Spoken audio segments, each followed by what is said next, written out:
Kakita niyo lang ho dito. Hindi ho. Hindi namin nakita ito. Kilala mo ba ito? Wala po kami nakikita ng ganitong napapadaan dito eh. Siyensya na po kayo. Salamat.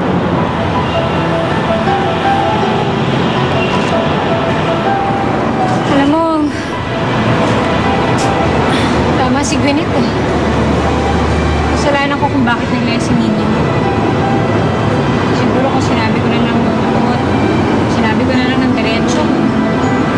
Hindi yung pinaramdam ko sa kanya na susunod ka ba. Hindi, no. Kasalanan nila, no.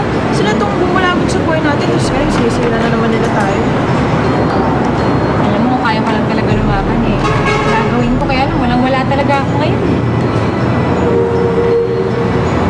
Nahiya nga ako sa'yo, Paolo eh.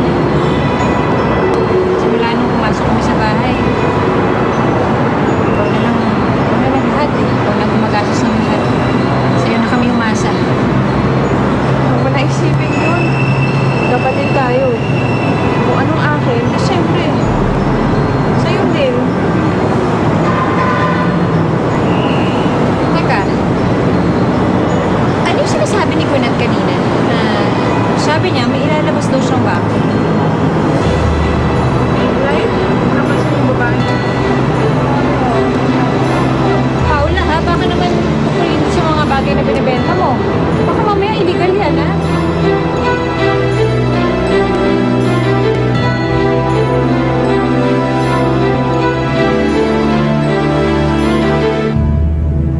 Ang reward, may pakalat na ba? Yes, madam. Tapos na po. Si Bianca, Minsan niyo na po akong tinulungan na mahanap ang anak ko. Sana makasama ko na ang anak ko. Sana magkasama kami ngayong Pasko. Boy! Hindi ko matutulungan si Helen pag hindi mo sinabi sa akin. Kilala mo ako, anak. Hindi ako magiging mabait sa kanya.